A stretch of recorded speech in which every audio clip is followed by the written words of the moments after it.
Welcome to today's Triple Z. The Triple Z podcast is a daily recording that you can use to help you fall asleep each night. Just turn down the volume, lay back, relax, and enjoy as you fall asleep. We are reading chapters 13 and 14 of the life and achievements of Don Quixote de la Mancha. Don Quixote is a Spanish epic novel by Miguel de Cervantes. Originally published in two parts, in 1605 and 1615, its full title is The Ingenious Gentleman Don Quixote of La Mancha. A founding work of Western literature, it is often labeled as the first modern novel and one of the greatest works ever written. Don Quixote is also one of the most translated books in the world. If you enjoy our program, please leave us feedback on your podcast platform and share it with a friend. You might both sleep just a little better at night. Our website is triplez.media. That's 3z's.media. You can also like and share our content on Facebook or our Instagram account zzz_media_podcast. Today's music was brought to you by the Sleep Channel on Spotify. Chapter 13. Of what befell Don Quixote in the Sierra Morena, being one of the most extraordinary adventures related in this faithful history. Don Quixote, finding himself thus ill-requited, said to his squire, Sancho, I have always heard it said that to do good to the vulgar is to throw water into the sea. Had I believed what you said to me, I might have prevented this trouble, but it is done. I must have patience, and henceforth take warning. Your worship will as much take warning, answered Sancho, as I am a Turk, but since you say that if you had believed me this mischief would have been prevented, believe me now, and you will avoid what is still worse, for, let me tell you, there is no putting off the holy brotherhood with chivalries. They do not care 2 farthings for all the knights-errant in the world, and I fancy already that I hear their arrows whizzing about my ears. Thou art naturally a coward, Sancho, said Don Quixote, but that thou mayest not say I am obstinate, and that I never do what thou advisest, I will for once take thy counsel, and retire from that fury of which thou art in so much fear, but upon this one condition, that, neither living nor dying, thou shalt ever say that I retired and withdrew myself from this peril out of fear, but that I did it out of mere compliance with thy entreaties. Sir, answered Sancho, retreating is not running away, nor is staying wisdom when the danger overbalances the hope, and it is the part of wise men to secure themselves today for tomorrow, and not to venture all upon one throw. And know that, although I am but a clown and a peasant, I yet have some smattering of what is called good conduct, therefore repent not of having taken my advice, but get upon Rocinante if you can, if not I will assist you, and follow me, for my head tells me that, for the present, we have more need of heels than hands. Don Quixote mounted without replying a word more, and, Sancho leading the way upon his ass, they entered on one side of the Sierra Morena, which was near, and it was Sancho's intention to pass through it and get out at Viso or Almodovar del Campo, and there hide themselves for some days among those craggy rocks, in case the Holy Brotherhood should come in search of them. He was encouraged to this by finding that the provisions carried by his ass had escaped safe from the skirmish with the galley slaves, which he looked upon as a miracle, considering what the slaves took away, and how narrowly they searched. That night they got into the heart of the Sierra Morena, where Sancho thought it would be well to pass the remainder of the night, if not some days, or at least as long as their provisions lasted. But destiny so ordered it that Gines de Passamont, whom the valor and frenzy of Don Quixote had delivered from the chain, being justly afraid of the Holy Brotherhood, took it into his head to hide himself among those very mountains where Don Quixote and Sancho Panza had taken refuge. Now, as the wicked are always ungrateful, Gines, who had neither gratitude nor good nature, resolved to steal Sancho Panza's ass, not caring for Rocinante, as a thing neither pawnable nor saleable. Sancho Panza slept, the varlet stole his ass, and, before dawn of day, was too far off to be recovered. Aurora issued forth, giving joy to the earth, but grief to Sancho Panza, who, when he missed his dapple, began to utter the most doleful lamentations, insomuch that Don Quixote awaked at his cries, and heard him say, "O darling of my heart, born in my house, the joy of my children, the entertainment of my wife, the envy of my neighbors, the relief of my burdens, and lastly, the half of my maintenance. For, with the 26 maravedis which I have earned every day by thy means, have I half supported my family." Don Quixote, on learning the cause of these lamentations, comforted Sancho in the best manner he could, and desired him to have patience, promising to give him a bill of exchange for 3 asses out of 5 which he had left at home. Sancho, comforted by this promise, wiped away his tears, moderated his sighs, and thanked his master for the kindness he shewed him. Don Quixote's heart gladdened upon entering among the mountains, being the kind of situation he thought likely to furnish those adventures he was in quest of. They recalled to his memory the marvelous events which had befallen knights-errant in such solitudes and deserts. He went on meditating on these things, and his mind was so absorbed in them that he thought of nothing else.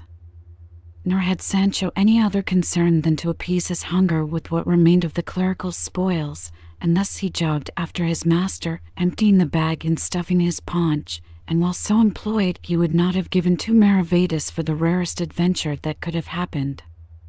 While thus engaged, he raised his eyes, and observed that his master, who had stopped, was endeavoring, with the point of his lance, to raise something that lay on the ground, upon which he hastened to assist him, if necessary, and came up to him just as he had turned over with his lance a saddle cushion and a portmanteau fastened to it, half, or rather quite, rotten and torn, but so heavy that Sancho was forced to stoop down in order to take it up.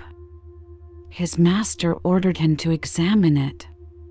Sancho very readily obeyed, and although the portmanteau was secured with its chain and padlock, he could see through the chasms what it contained, which was 4 fine Holland shirts, and other linen, no less curious than clean, and in a handkerchief he found a quantity of gold crowns, which he no sooner espied than he exclaimed, "Blessed be heaven, which has presented us with one profitable adventure." And, searching further, he found a little pocket-book, richly bound, which Don Quixote desired to have, bidding him take the money and keep it for himself. Sancho kissed his hands for the favor, and, taking the linen out of the portmanteau, he put it in the provender bag. All this was perceived by Don Quixote, who said, "I am of opinion, Sancho, nor can it possibly be otherwise, that some traveler must have lost his way in these mountains, and fallen into the hands of robbers, who have killed him, and brought him to this remote part to bury him." "It cannot be so," answered Sancho, "for had they been robbers, they would not have left this money here." "Thou art in the right," said Don Quixote, "and I cannot conjecture what it should be, but stay, let us see whether this pocket-book has anything written in it that may lead to a discovery."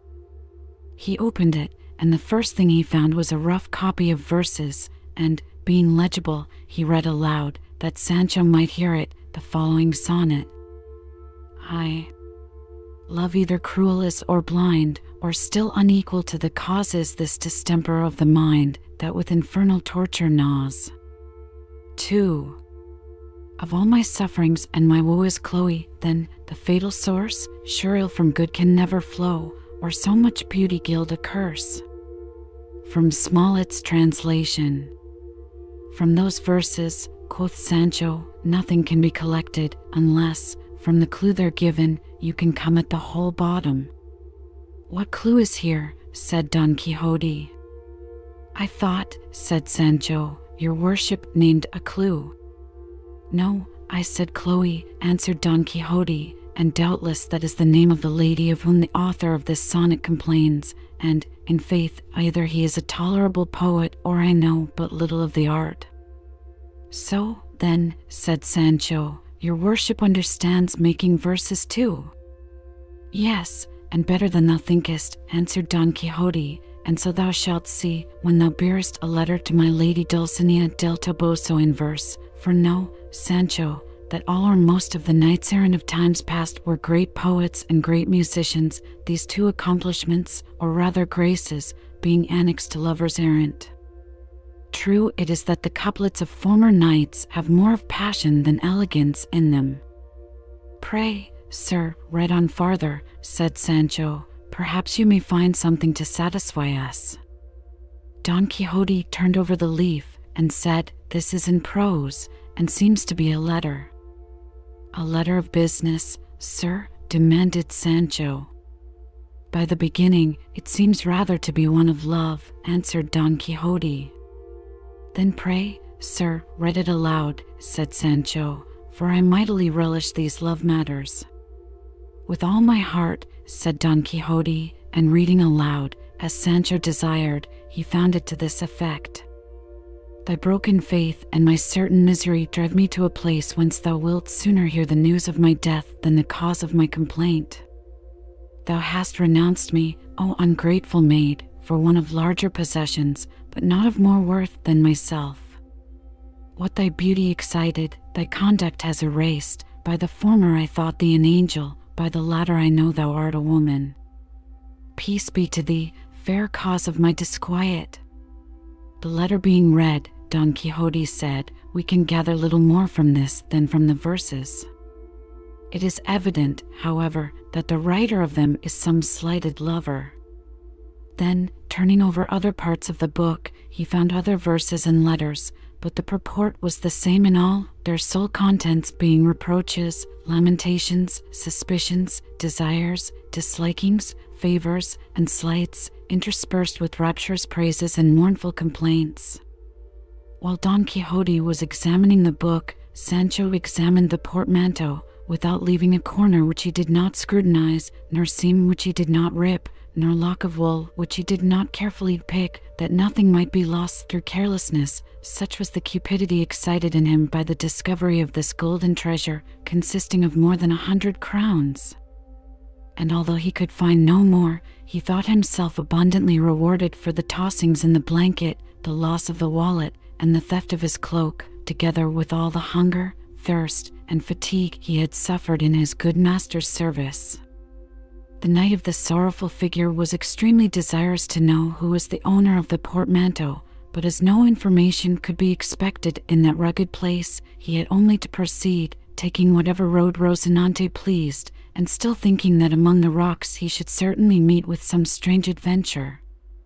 As he went onward, impressed with this idea, he espied, on the top of a rising ground not far from him, a man springing from rock to rock with extraordinary agility.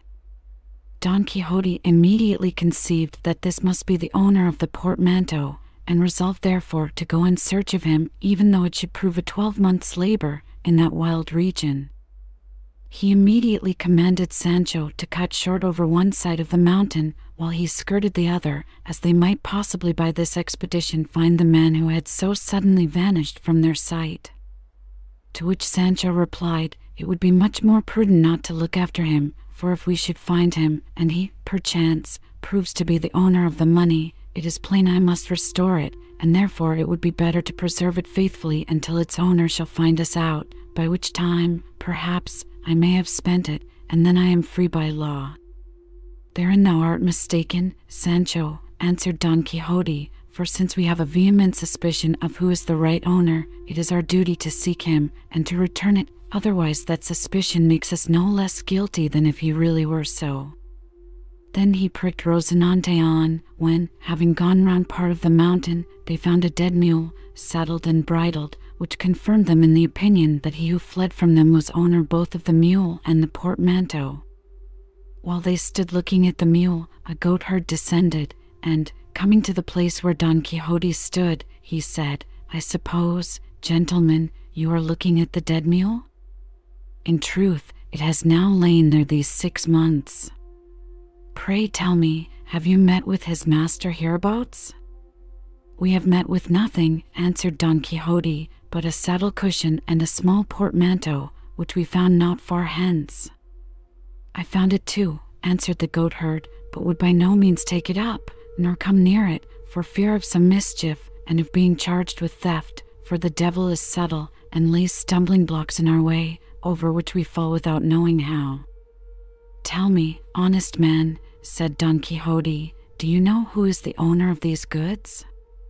"What I know," said the goatherd, "is that 6 months ago there came to a shepherd's hut 3 leagues from this place, a genteel and comely youth, mounted on the very mule which lies dead there. He inquired which of these mountains was the most unfrequented. We told him it was where we now are, and so it is truly, for if you were to go on about half a league farther, perhaps you would never find the way out, and I wonder how you could get even hither, since there is no road nor path to lead you to it. The youth, hearing our answer, turned about and made towards the part we pointed out, leaving us all pleased with his goodly appearance, and wondering at his question and at the haste he made to reach the mountain.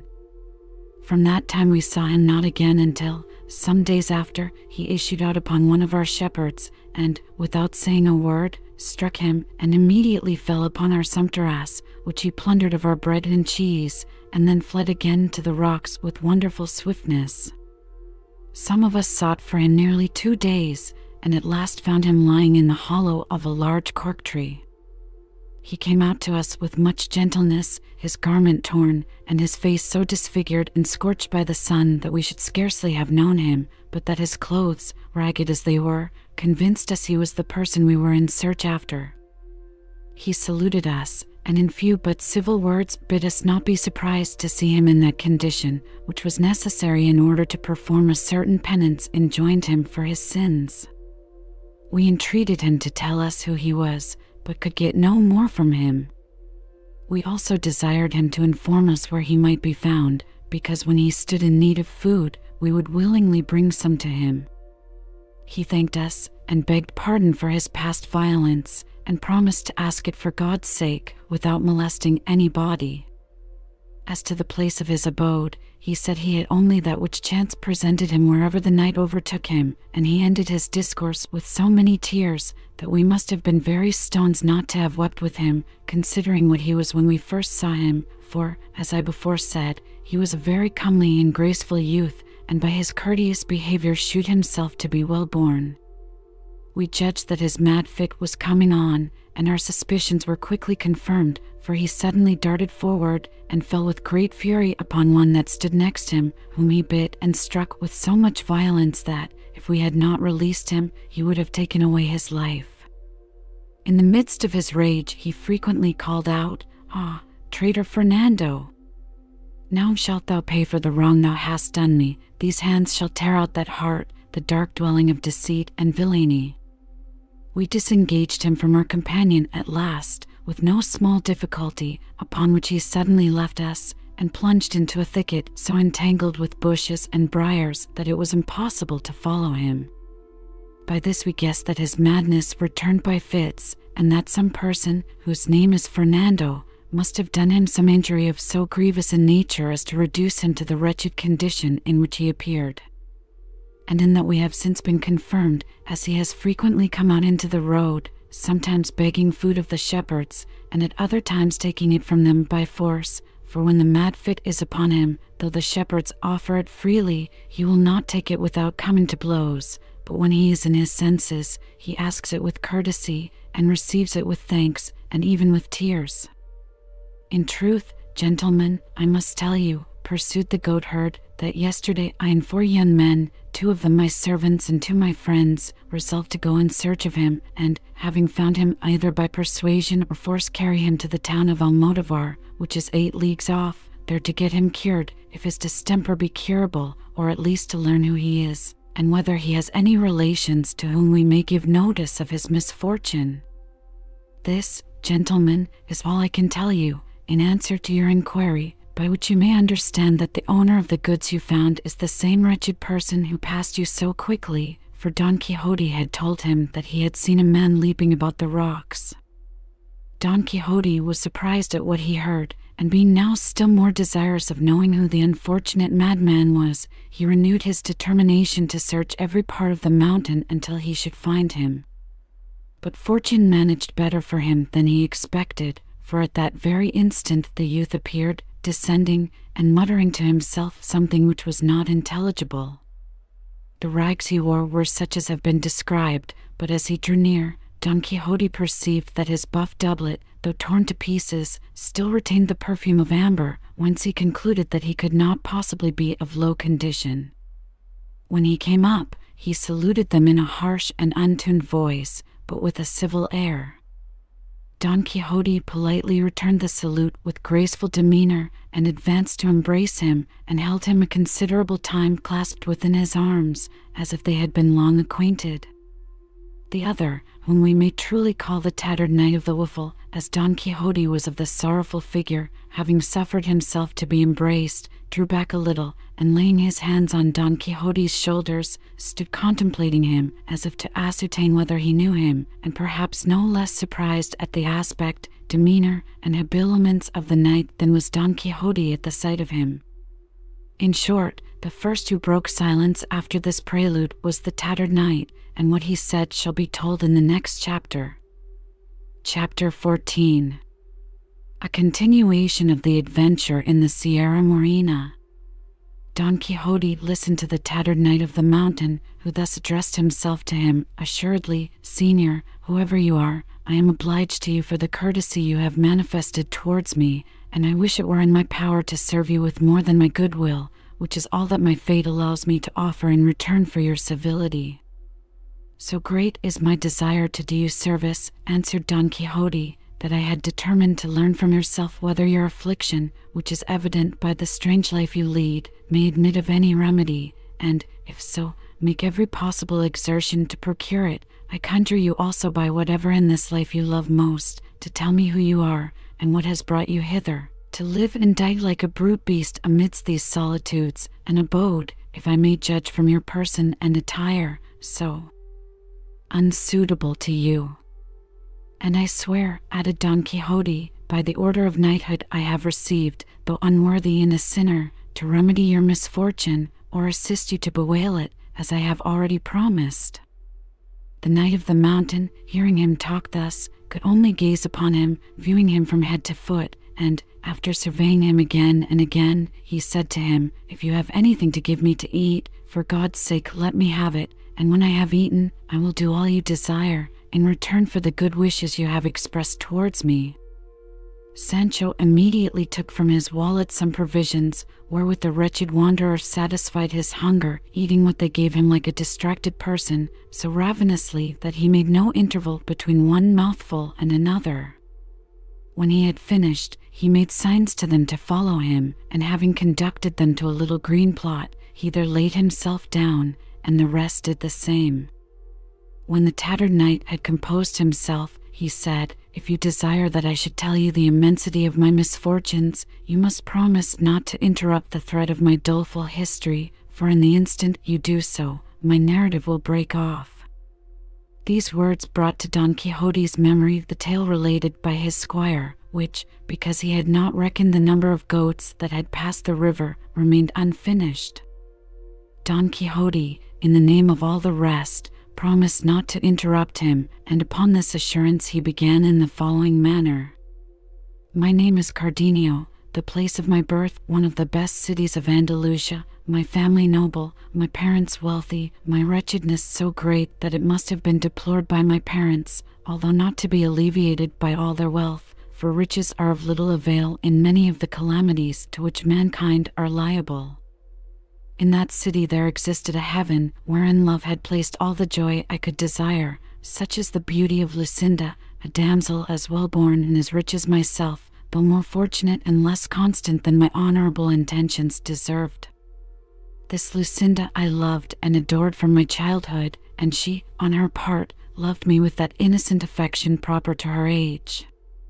Our parents were not unacquainted with our attachment, nor was it displeasing to them.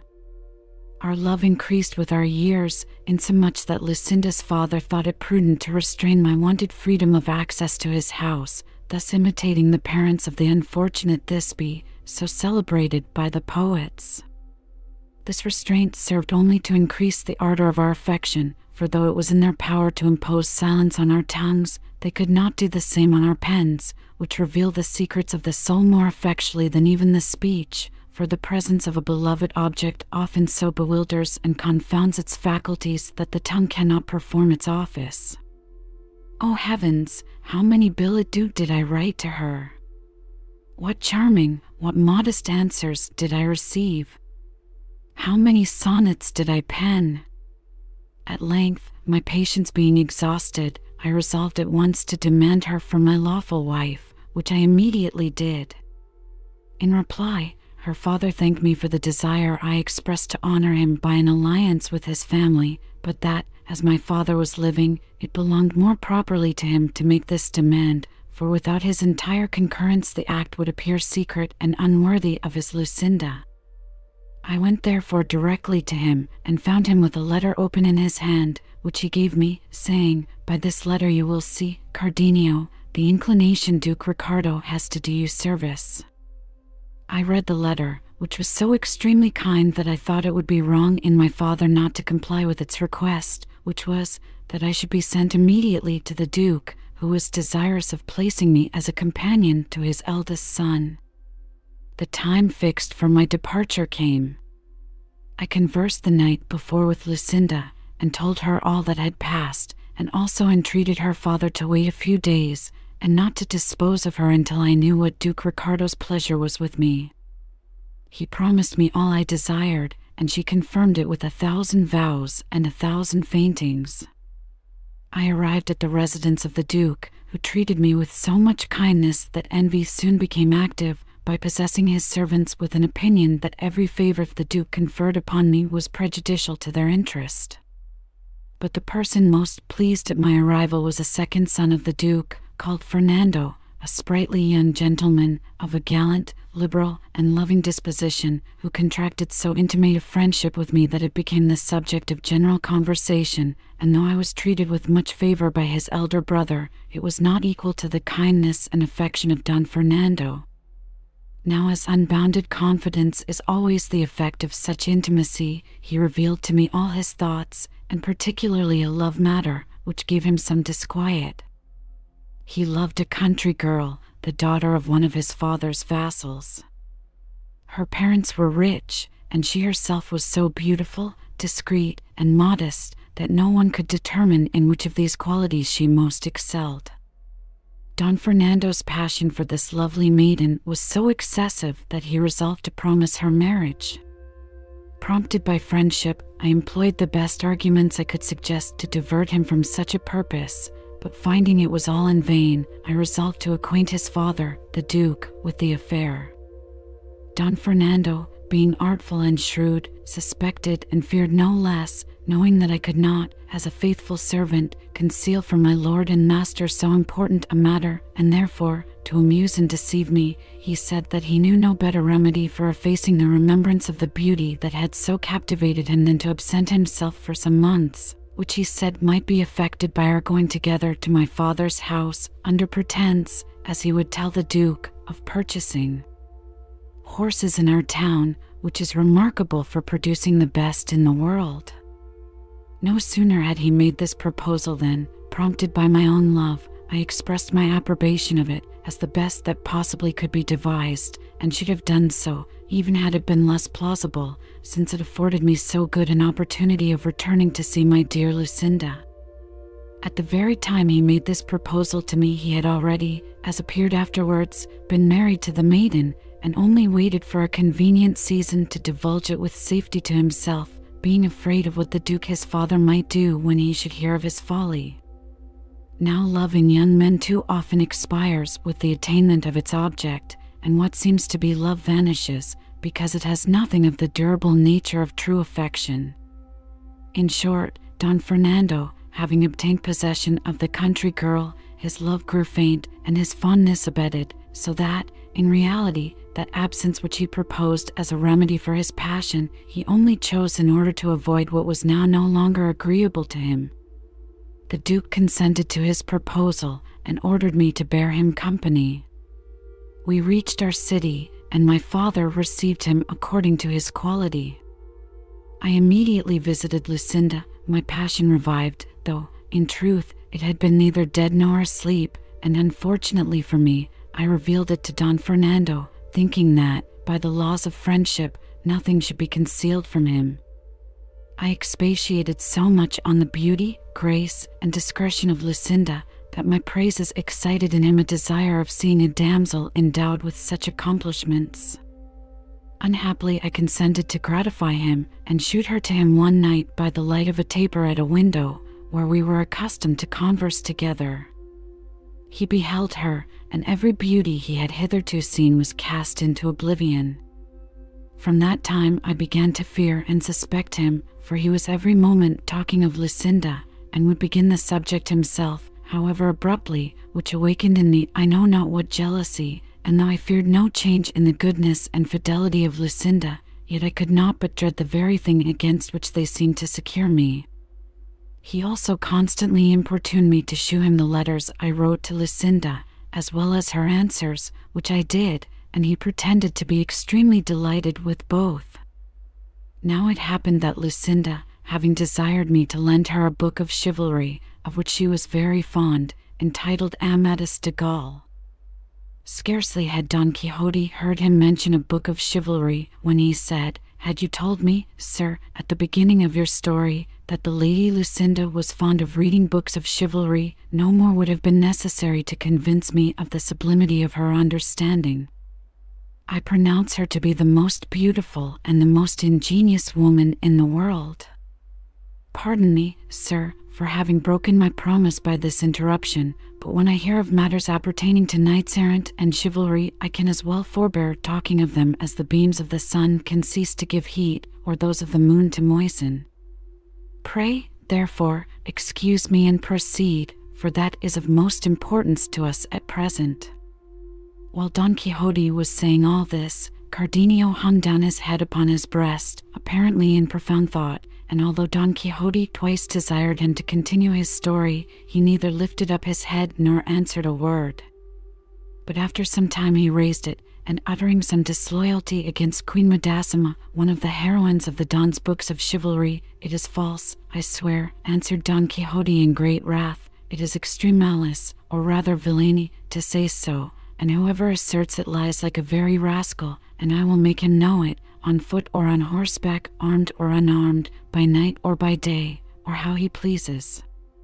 Cardenio, being now mad, and hearing himself called liar and villain, with other such opprobrious names, did not like the jest, and catching up a stone that lay close by him, he threw it with such violence at Don Quixote's breast that it threw him on his back. Sancho Panza, seeing his master treated in this manner, attacked the madman with his clenched fist, and the tattered knight received him in such sort that, with one blow, he laid him at his feet, and then trampled upon him to his heart's content. The goatherd, who endeavored to defend him, fared little better, and when the madman had sufficiently vented his fury upon them all, he left them and quietly retired to his rocky haunts among the mountains. Sancho got up in a rage to find himself so roughly handled, and was proceeding to take revenge on the goatherd, telling him the fault was his, for not having given them warning that this man was subject to these mad fits, for had they known it, they might have been upon their guard. The goatherd answered that he had given them notice of it, and that the fault was not his. Sancho Panza replied, the goatherd rejoined, and the replies and rejoinders ended in taking each other by the beard, and coming to such blows that, if Don Quixote had not interposed, they would have demolished each other. But Sancho still kept fast hold of the goatherd, and said, "Let me alone, Sir Knight, for this fellow being a bumpkin like myself, and not a knight, I may very safely revenge myself by fighting with him hand to hand, like a man of honor."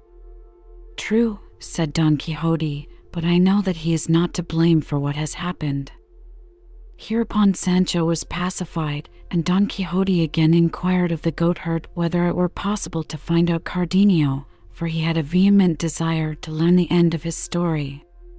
The goatherd told him, as before, that he did not exactly know his haunts, but that, if he waited some time about that part, he would not fail to meet him either in or out of his senses.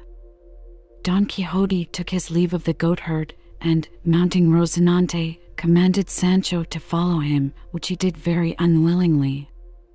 They proceeded slowly on, making their way into the most difficult recesses of the mountain. In the meantime Sancho was dying to converse with his master, but would fain have had him begin the discourse, that he might not disobey his orders.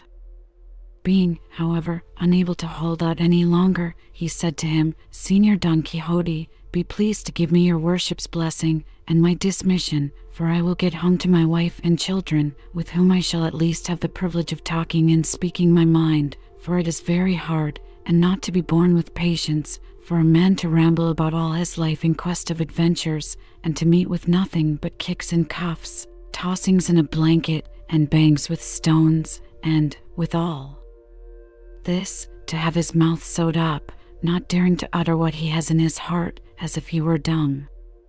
I understand thee, Sancho, answered Don Quixote, thou art impatient until I take off the embargo I have laid on thy tongue. Suppose it, then, removed, and thou art permitted to say what thou wilt, upon condition that this revocation is to last no longer than whilst we are wandering among these rocks. Be it so, said Sancho, let me talk now, for we know not what will be hereafter. And now, taking the benefit of this license, I ask what had your worship to do with standing up so warmly for that same Queen Majamesa, or what's her name? For had you let that pass, I verily believe the madman would have gone on with his story, and you would have escaped the thump with the stone, the kicks, and above half a dozen buffets. In faith, Sancho, answered Don Quixote, if thou didst but know, as I do, how honorable and how excellent a lady Queen Madasima was, I am certain thou wouldst acknowledge that I had a great deal of patience in forbearing to dash to pieces that mouth out of which such blasphemies issued, and to prove that Cardenio knew not what he spoke, thou mayest remember that when he said it he was not in his senses. That is what I say, quoth Sancho, and therefore no account should have been made of his words, for if good fortune had not befriended your worship, and directed the flint stone at your breast instead of your head, we had been in a fine condition for standing up in defense of that dear lady, and Cardenio would have come off unpunished, being insane. Against the sane and insane, answered Don Quixote, it is the duty of a knight-errant to defend the honor of women, particularly that of a queen of such exalted worth as Queen Madasima, for whom I have a particular affection, on account of her excellent qualities, for, besides being extremely beautiful, she was very prudent and very patient in her afflictions, which were numerous. But prithee, Sancho, peace, and henceforward attend to our matters, and forbear any interference with what doth not concern thee. Be convinced that whatever I have done, do, or shall do, is highly reasonable and exactly conformable to the rules of chivalry, which I am better acquainted with than all the knights who ever professed it in the world.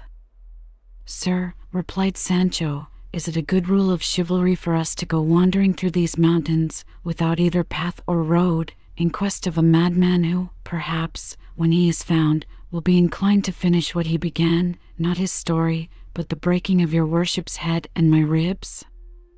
Peace, Sancho, I repeat, said Don Quixote, for know that it is not only the desire of finding the madman that brings me to these parts, but an intention to perform in them an exploit whereby I shall acquire perpetual fame and renown over the face of the whole earth, and it shall be such an one as shall set the seal to make an accomplished knight-errant. And is this exploit a very dangerous one? Quoth Sancho. No, answered the knight, although the die may chance to run unfortunately for us, yet the whole will depend upon thy diligence. Upon my diligence, exclaimed Sancho. Yes, said Don Quixote, for if thy return be speedy from the place whither I intend to send thee, my pain will soon be over, and my glory forthwith commence, and that thou mayest no longer be in suspense with regard to the tendency of my words, I inform thee, Sancho, that the famous Amadis de Gaul was one of the most perfect of knights-errant, I should not say one, for he was the soul, the principal, the unique, in short, the prince of all his contemporaries. A fig for Don Belianis, and all those who say that he equaled Amadis in anything, for I swear they are mistaken. I say, moreover, that if a painter would be famous in his art, he must endeavor to copy after the originals of the most excellent masters. The same rule is also applicable to all the other arts and sciences which adorn the Commonwealth. Thus, whoever aspires to a reputation for prudence and patience must imitate Ulysses, in whose person and toils Homer draws a lively picture of those qualities. So also Virgil, in the character of Aeneas, delineates filial piety, courage, and martial skill, being representations not of what they really were, but of what they ought to be, in order to serve as models of virtue to succeeding generations. Thus was Amadis the polar, the morning star, and the son of all valiant and enamored knights, and whom all we, who militate under the banners of love and chivalry, ought to follow.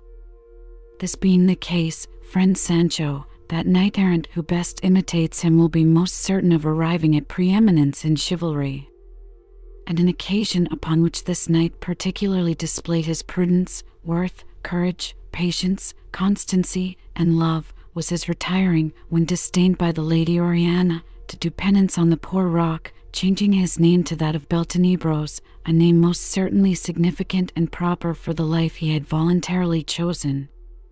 Now it is easier for me to imitate him in this than in cleaving giants, beheading serpents, slaying dragons, routing armies, shattering fleets, and dissolving enchantments, and since this place is so well adapted for the purpose, I ought not to neglect the opportunity which is now so commodiously offered to me.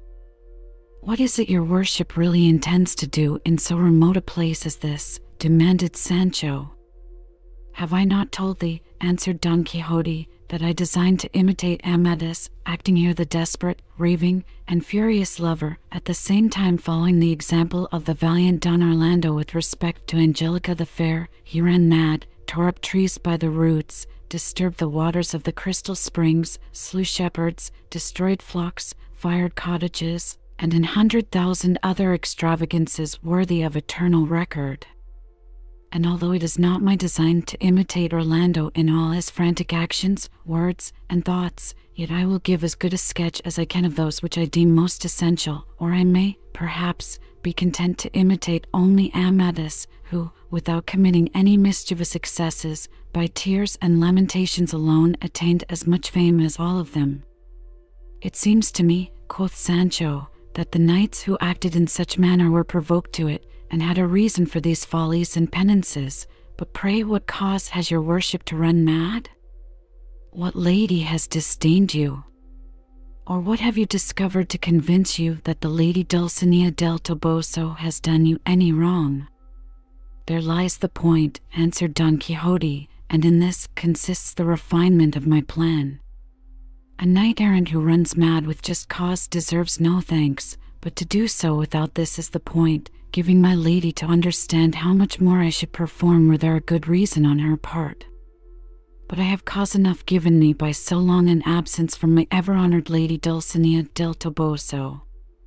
Therefore, friend Sancho, counsel me not to refrain from so rare, so happy, and so unparalleled an imitation.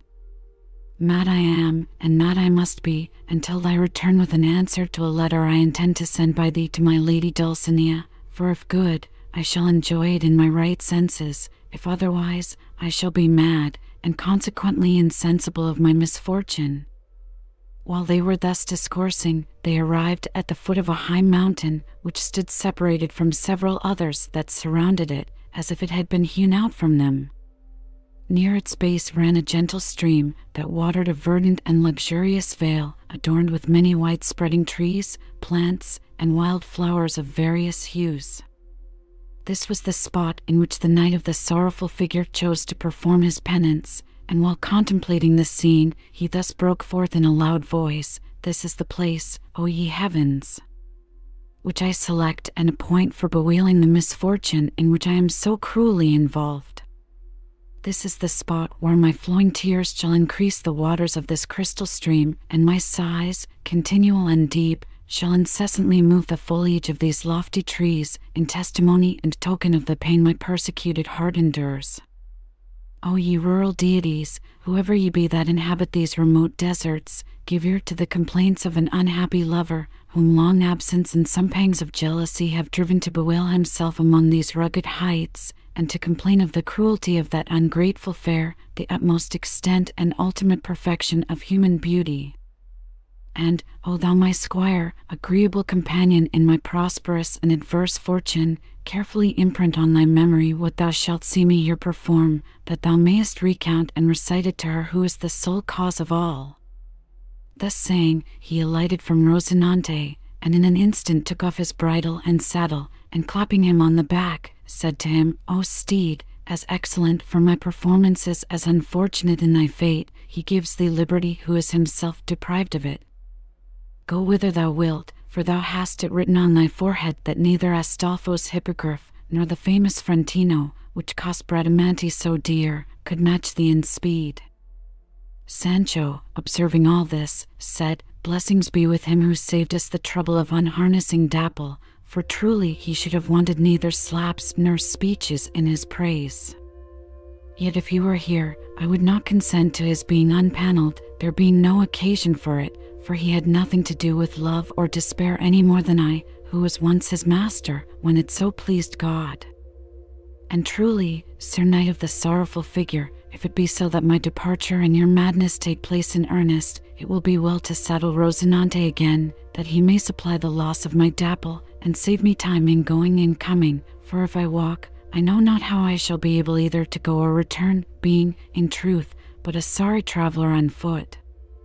"Be that as thou wilt," answered Don Quixote, "for I do not disapprove thy proposal, and I say thou shalt depart within 3 days, during which time I intend thee to bear witness of what I do and say for her, that thou mayest report it accordingly." "What have I more to see," quoth Sancho, "than what I have already seen?" "So far thou art well prepared," answered Don Quixote, "but I have now to rend my garments, scatter my arms about, and dash my head against these rocks, with other things of the like sort, which will strike thee with admiration."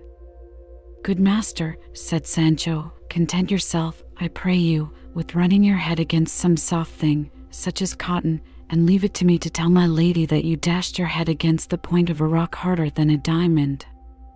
"I thank thee for thy good intentions, friend Sancho," answered Don Quixote, "but I would have thee to know that all these actions of mine are no mockery, but done very much in earnest." "As for the 3 days allowed me for seeing your mad pranks," interrupted Sancho, "I beseech you to reckon them as already past, for I take all for granted, and will tell wonders to my lady. Do you write the letter, and dispatch me quickly, for I long to come back and release your worship from this purgatory in which I leave you." "But how," said Don Quixote, "shall we contrive to write the letter?" "And the ass-colt bill?" added Sancho. "Nothing shall be omitted," said Don Quixote, "and since we have no paper, we shall do well to write it as the ancients did, on the leaves of trees, or on tablets of wax, though it will be as difficult at present to meet with these as with paper. But, now I recollect, it may be as well, or indeed better, to write it in Cardenio's pocket-book, and you will take care to get it fairly transcribed upon paper in the first town you reach where there is a schoolmaster." "But what must we do about the signing it with your own hand?" said Sancho. "The letters of Amadis were never subscribed," answered Don Quixote. "Very well," replied Sancho, "but the order for the colts must needs be signed by yourself, for if that be copied, they will say it is a false signature, and I shall be forced to go without the colts. The order shall be signed in the same pocket-book, and, at sight of it, my niece will make no difficulty in complying with it. As to the love letter, let it be subscribed thus, yours until death, the Knight of the Sorrowful Figure. And it is of little importance whether it be written in another hand, for I remember Dulcinea has never seen a letter or writing of mine in her whole life, for our loves have always been of the platonic kind, extending no farther than to modest glances at each other, such is the reserve and seclusion in which she is brought up by her father Lorenzo Corchuelo, and her mother Aldonza Nogales." "Ah," quoth Sancho, "the daughter of Lorenzo Corchuelo. Is she the Lady Dulcinea del Toboso, otherwise called Aldonza Lorenzo?" "It is even she," said Don Quixote, "and she deserves to be mistress of the universe." "I know her well," quoth Sancho, "and I can assure you she will pitch the bar with the lustiest swain in the parish, straight and vigorous, and I warrant can make her part good with any knight-errant that shall have her for his lady. Oh, what a pair of lungs and a voice she has! I remember she got out one day upon the bell tower of the church to call some young ploughmen who were in a field of her father's, and though they were half a league off, they heard her as plainly as if they had stood at the foot of the tower, and the best of her is that she is not at all coy, but as bold as a court lady, and makes a jest and a may-game of every body. I say, then, Sir Knight of the sorrowful figure, that you not only may and ought to run mad for her, but also you may justly despair and hang yourself, and nobody that hears it but will say you did extremely well. However, I am anxious to see her, for I have not met with her this many a day, and by this time she must needs be altered, for it mightily spoils women's faces to be abroad in the field, exposed to the sun and weather. But, all things considered, what good can it do to the Lady Aldonza Lorenzo, I mean the Lady Dulcinea del Toboso, to have the vanquished whom your worship sends or may send falling upon their knees before her?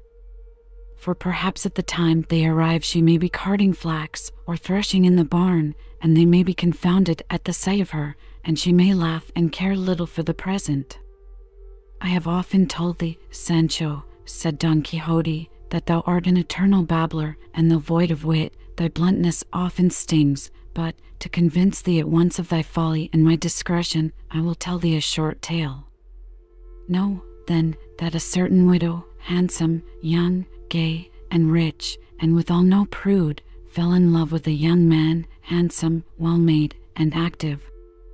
A relative heard of it, and one day took occasion to speak to the good widow in the way of brotherly reprehension.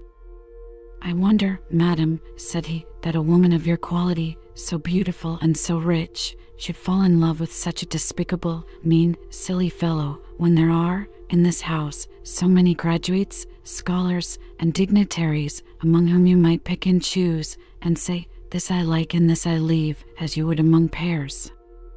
But she answered him with great frankness and gaiety, you are much mistaken, worthy sir, and your sentiments are very antiquated, if you imagine that I have made an ill choice in that fellow, silly as he may appear, since, for aught that I desire of him, he knows as much of philosophy as Aristotle himself, if not more. In like manner, Sancho, Dulcinea del Toboso deserves as highly as the greatest princess on earth. For of those poets who have celebrated the praises of ladies under fictitious names, many had no such mistresses. Thinkest thou that the Amaryllises, the Phyllises, the Sylvias, the Dianas, the Galatias, the Aulidas, and the like, famous in books, ballads, barbers' shops, and stage plays, were really ladies of flesh and blood, and beloved by those who have celebrated them?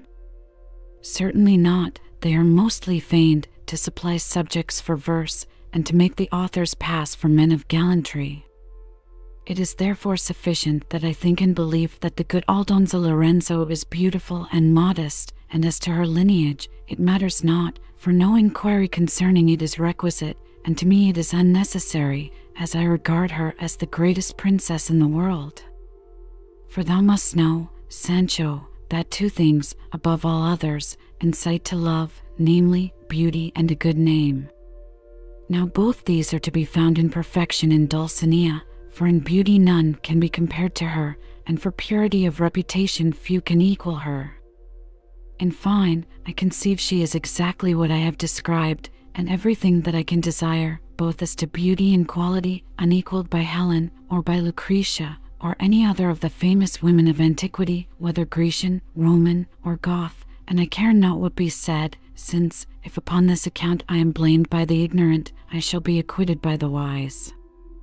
Your worship, replied Sancho, is always in the right, and I am an ass. Why do I mention an ass? One should not talk of halters in the house of the hanged. But I am off. Give me the letter, sir, and peace be with you. Don Quixote took out the pocketbook to write the letter, and having finished, he called Sancho, and said he would read it to him, that he might have it by heart, lest he might perchance lose it by the way, for everything was to be feared from his evil destiny. To which Sancho answered, write it, sir, 2 or 3 times in the book, and give it me, and I will take good care of it, but to suppose that I can carry it in my memory is a folly, for mine is so bad that I often forget my own name. Your worship, however, may read it to me. I shall be glad to hear it, for it must needs be very much to the purpose. Listen, then, said Don Quixote, this is what I have written. Don Quixote's letter to Dulcinea del Toboso. High and sovereign lady, he who is stabbed by the point of absence, and pierced by the arrows of love,